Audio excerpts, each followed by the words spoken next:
Now these are my figuritas. Got way too many in this loft. Just to show you a few of the colors, there's some bronze wings there that are real popular. You don't see a whole lot of them. Solid white. That's a black pepperhead's what I call it. These are very good little birds. This is also a good breed for beginners. There's my whites. I actually keep them in a little mini loft. These are my Blas or South German priest. And basically what they are is they're clean-legged priest. Some of these birds can't be called priest because they don't have a shell crest. And if that's the case, like that bird there, you could call that a starling. It's a white-head starling. And that one in the door is a South German priest, a red one. But these silvers are reduced to very nice. Now here's a group of monks in one of my lofts. Several different colors in there. Blue and silver and lavender. There's a beautiful yellow. These are in another loft. Also got some shields in there. Some clean-headed shields. That's a blue-white bar. It's taken me a while to get these birds, and the quality of these birds is very, very good. But I sell their offspring. In fact, there's one there. That's a youngster. He's got real good muzzle. This is a mixed pen. What you're looking at here is a couple of domestic show flights. This is kind of a yearling pen. I put them in here after they get through with everything.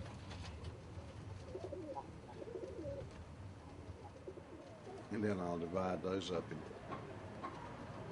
we'll sex them and put them in cock lofts and hen lofts. Some beautiful starlings in here too. I mean, those are very, very nice starlings. Got a little mismarked priest. This is a group of priests here. They're in a bigger loft. They're mixed colors in there. Those are Saxon whitetails. This loft here just has priests in it. Basically, I got them in here doing the same thing I'm doing with all of them right now. We'll separate the sex and get them counted. Blues and reds, silvers, white bars, barless. Got a few yellows in here. Got a couple of khakis. These are very nice, very well marked birds. There's a nice barless, which you don't find a whole lot of them. Chinese owls. We've got a small group of them. Probably got about 6 pair, 7 pair. I raised some youngsters off of them. I just have them in a holding pen right now. In fact, I actually got them in a roller kit box.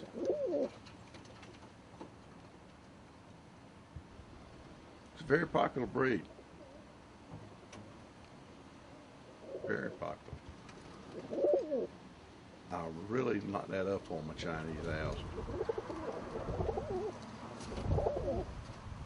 Okay, I just want to show you these. This is some, I got these from a guy from up north who lives in Florida in the winter and up north in the summer. They're solid white, New York flights. And they are pretty. And I have some other New York flights that I use for pumpers. This is the Königsberg moorhead, a very small bird, short-beaked bird. You got to have fosters for them. I got 3 pair of them. I was very lucky to get these. Somebody I made friends with, I got them from him. Always wanted some, and he sold me 3 pairs. Okay, this is a group of bluettes, satinettes, and silverettes. The satinet's got lacing on its wings. The bluettes, there's 2 silverettes. They're silver with white bars, and the blue with white bars are the bluettes. But they're all classic frills. Classic gold frill. Very easy to raise, very gentle, very beautiful. Nothing bad to say about it. Okay, here's my domestic show-flight breeders. You have to admit, that's a cute little bird. They're real easy to handle too. That's a baby there. He thinks he's somebody. They got a lot of style. This is 3 Saints,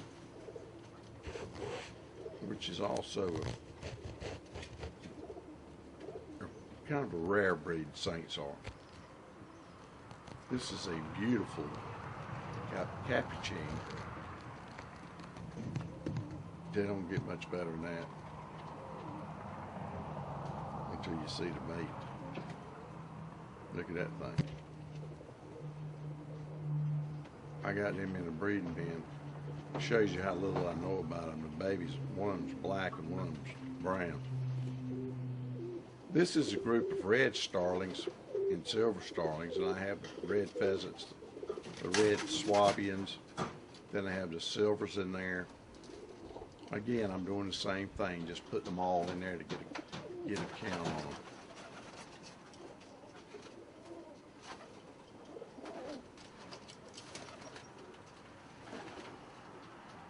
But I do have some birds in here that you would call silver.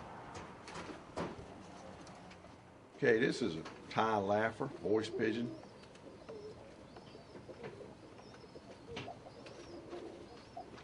You hear them in the neck slough.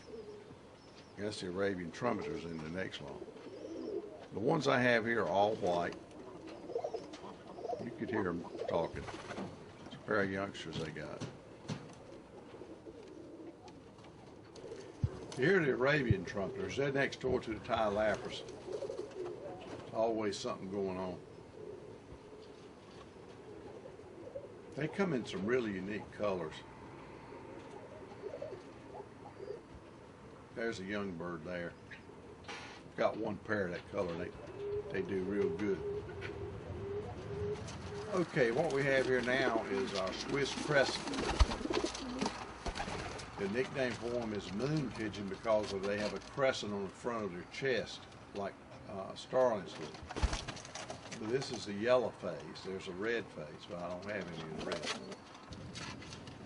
These are Saxon double-crested Saxon shields.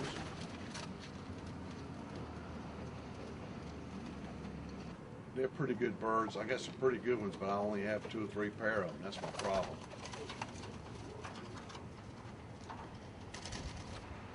I do have a couple of yellows. Okay, here's a picture of a frill stencil roller. Now this is a real good one. It's a black one. And it's a red one. Look at the lacing on their wings. There's another black. These have become quite popular because people are tired of feeding the flying rollers to the hawks. I'm a diehard. I still keep the flyers.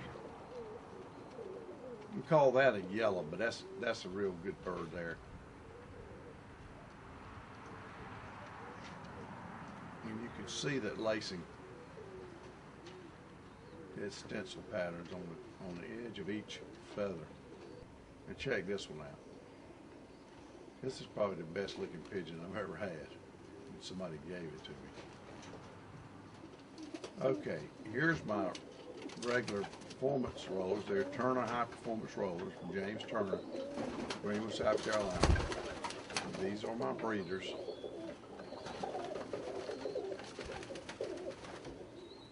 I have like 6 or 7 pair.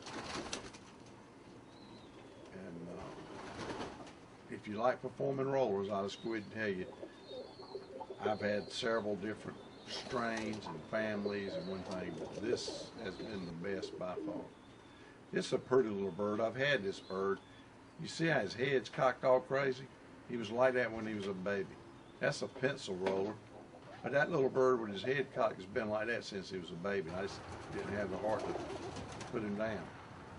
He flies in circles. That's another pencil.